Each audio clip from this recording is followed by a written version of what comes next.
So he does like this little string skipping sort of thing, and I think it's in Rainbow in the Dark. It's like a descending string skipping thing, and I learned that solo in like Guitar Magazine. I learned it note for note and went through it. But I still do that in a lot of different things. Just that little lick, and every time I hear it, I'm like, God, I'm such a fucking ripoff. You know what I mean? So do you still play much guitar? I don't play a ton. I play a lot of acoustic, but I surely have a lot of them, and I don't. I keep buying them, thinking, well, I should get this one because it could be a backup for that one, and I should, you know. So they just As keep. You do, yes. They keep piling up, yeah. But I'm starting to get into. I want to start getting rid of the crap guitars that I have and get better ones, like sell 4 and buy 1. Yeah. You know, so because but that's hard to do too, because each one that I have I bought for a specific purpose. You know, this one is the the drop C guitar. This one is the one that has the cool switch on it that makes a certain noise, and I like doing a lot of noise. I'm a bass guitar. player. I understand. You get it. Yeah, so I totally get it. I bought a really nice Thunderbird. I bought like a Pete Way Thunderbird. It was just a white Thunderbird because Pete Way had one in UFO, and I wanted to have one. I always liked it from back in the day. Right. And so I have the Pete Way Thunderbird, and I also have a Shanker V. So I have them covered now. I have UFO covered in my house. So I saw another one at a thrift store. It was a Epiphone, and you can buy the truss rod cover that says Gibson on it on eBay. Yeah. Just make it a Gibson. So that's what I did. I got the other one. So now I have 2 of those, and I don't know if I'm ever going to need them, but I have 2 if you need one. If you guys do a U.S. tour and you need gear, just call me. I got tons of stuff. You're welcome to it. Trust me, I will. Thanks for that. You're welcome to it. I'll take you up on that. Thank you. Yeah, brilliant. It's just sitting there doing I would nothing. love to. I haven't toured the States yet. Yeah, So, you did great there. Love to. I know it's the visas, obviously. So. Yeah, well, you can always sneak in too. Well, that's my theory, but I'm from Naples. Oh no, you can't. We're not You can't supposed to sneak say- in. No sneaking. No, I'm just going to see him. Not in Trump's America. I'm not You can't playing, sneak no. in. There'll be a big wall you have to climb over, but I'll bring a ladder, so you'll be right. So, you're an incredible singer. I know. Oh. Thank you Okay, very then, much. bye. Thank you. Is there, do you follow a specific routine? How do you condition your voice? I mean, I do a warm up every show. Before every show, I do like a half an hour, scales sort of warm up, which sometimes sounds like a cat being killed. do you do the pencil thing? I don't do the pencil thing. Yeah, I talked don't. about Yeah. Melissa Cross for those that But don't know. we did talk about Melissa Cross the other day, and there was a time I was trying to get into that aggressive style of singing. There was a band called I think Bury Your Dead that was looking for a singer at the time, and I had friends in that community, the Shadows Fall guys and Killswitch guys. We're all from the same area in Western Massachusetts. We all live in the same area. So my friend John plays for Anthrax now. He's a guitar player in Anthrax now. So I was, hey, what's the deal with this Bury Your Dead thing? Because I'd like to get into that style. And they're like, yeah, I don't want to do that. I said, you don't want to do that, kid. Like, I do. I want to start getting my voice trained for that stuff. Growling? Yeah, the growling thing, and because I'm always a little too throaty, and that's all. As you can hear, I get a little hoarse, and I don't want to get hoarse anymore. So I think I'm going to have to call Melissa and just get a refresher on how to do all that stuff with the pencil and how the dinosaurs screamed. I have recorded a session the other day. I went to see her, so I can definitely pass on some exercises. She's in New York, right? Still, I think so. Yeah, She was in London, obviously, a couple of days ago, so I went to her workshop. She's very sweet. We had a really long phone conversation about 7 or 8 years ago, and maybe longer.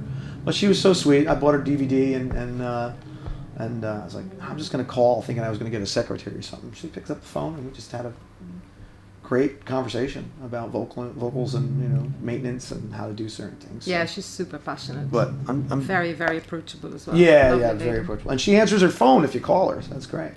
Yeah. So, and she gives her number out to everybody. Like it's on the DVD. You call the number on the DVD, and it's her. She answers the phone. It's great. So. Yeah, that's super cool. I would think somebody like that wouldn't. They'd have a service or voicemail. That's what I do. Like yourself, probably. Yes. I don't like the phone. So. Secretary. Yeah. Well, no. Yeah, secretary is my voicemail. Well, anyway, yeah. Fair enough. Yeah. Is that Siri, the female version of Siri? Yeah, it might be. What's her name? I think it's Siri. Yeah. Linda or Linda. Alexa. I think is another one. Alexa, yeah, that's the other one. Yeah. I've got Alexa. Oh, do you? Okay. Yeah. Anyway, let's not go into that. Doesn't sound right, does it? That's all right. Sounds fantastic. I want to know one thing. My favorite jacket. Tell me everything about the cat jacket. The cat jacket. Everybody likes the cat metal. jacket. Yeah. I don't know. Girlfriend had a shirt. It had a cat on it, and it was just some tank top. It said "Stay Metal" on it, and she'd wear it. It's like, I want that shirt. I said, what do you want it for? I said, I want to put it on the back of a jacket. It's like, well, she said, well, it's my shirt. I can't. I'm looking for it. I couldn't find it anywhere because I guess it's some clothing company that went out of business. And she basically gave it to me for my birthday one year to get out of buying me something, I guess. So she just gave you the shirt. Gave me the shirt, and then went on the back of a jacket. And I kind of come from the whole Steven Tyler sort of idea that you got to be a little different than everybody else, you know, where those guys Aerosmith guys used to get dressed up differently. There was a certain thing that everybody was doing, the hippie thing, and they decided to dress up a little more effeminate, dress up like women or whatever, women's clothes, and you know, Twisted Sister thing too. Dee Snider used to do that too. They wanted to look different than everybody else, you know. Only they look scary rather. Yeah. But I'm not that extreme. Like I don't want to go too far. But little things like the metal community is everything is, you know, evil and skulls and that's cool. That's what it is, you know. But I think there can be a little tongue in cheek in it, and that's where it kind of comes from. It's just, you know, how can you waste an opportunity of a, you know, you can interpret it. I mean, an opportunity to put a cat in the back of a jacket with the metal, something metal, you know. Hey, I'm correlate it with metal, you know. And some people get the joke, and some people don't get the joke, you know. And it's just, you know, it could represent whatever you want, you know. It could represent, you know, you're calling somebody a pussy, you know, or stay metal pussy, you know, or I don't know, or just it's funny. It's just funny. Instead of a skull, you got a little kitten on the back of the jacket. Like, I think it's great. I love it. So. Yeah, you love it. See, some people get it, and it's different, and it gets attention, and people, you know, dig that. So, and it's a little different. It's not something you would see, you know, and the guy that I don't know if I say I replaced him, but with Ronnie Dio, you know, it was all dragons and rainbows and all this, you know, Dungeons and Dragons sort of stuff, Game of Thrones sort of stuff, and that's just not who I am. You know, I'm a little more tongue in cheek, and I don't play big arenas on big castle stage sets, so, you know, I don't have that opportunity to, you know, we're just four guys throwing down on stage every night. We don't even have a backdrop, you know. We don't have a tour bus, you know. So we just kind of throw down. We get up there and just play, you know, music. There's really nothing else going on besides an intro before a song that's not us playing. So it's really bare bones, and it's black clothing, and it's everything metal is, you know. It's basic, and so in order to get a little flair, some sort of, you know, a chuckle out of some people, you know, you throw something a little different up there. So that's the idea. Works for me. Yeah. It's interesting that you talked about Dio, so I meant to ask you about that. How, obviously, you know, big shoes to fill, nevertheless, obviously. They're actually small shoes. No, I was very much. He was like 5'4". Yeah. I know, yes. Do you encounter like comparisons, obviously, with fans, you know, with the Dio legacy and stuff like that? How do you cope with kind of like joining the band and then did people ever come up to you and say anything about, you know, comparing you to him or your style? I mean, you have a very different style of singing. It's mostly positive. I have not had anybody come to me directly and say they were not okay with this. You know, I've seen people say, "Oh, I've met Andrew before. He's a lovely guy, but his vocals ruined this band." And and it's okay. People can't imagine that would be the case ever, but I mean, people are going to have their opinions, and you're either you're gonna like it or you're not going to like it. You know, you're replacing somebody who's irreplaceable, and I think that's why, you know, we're moving on and doing new records and not so much weeding out songs, but, you know, when we started the band, the band got accused of, or the guys got accused of, Vivian specifically got accused of it being a cash grab, and there's no money. You know, I make money because this is not my legacy. You know, it's not. I have nothing to do with the Dio legacy. I don't claim to. I don't try to be a clone of this guy. There's plenty of people out there that do that, and they can have it as far as I'm concerned. Because you know, I don't know how long this band will last. It wasn't supposed to last past a couple of LA shows just playing the old material. Interesting. You know? You're down to 2 albums and yeah.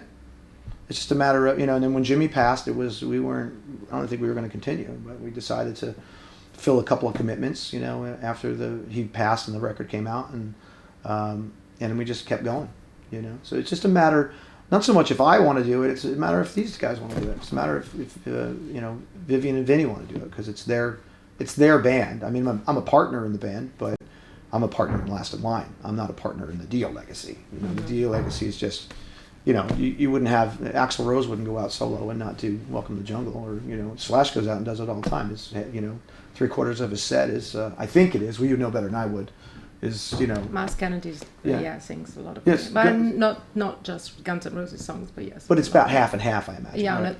right? They're doing the same thing, basically. Yeah. They're writing more, so Yeah. obviously deviating from the past, which is fair enough. Yeah, I mean, Obviously, it's you've gotta their move on, legacy, yeah. It's his, they're his songs, I think I saw an interview with, who was it?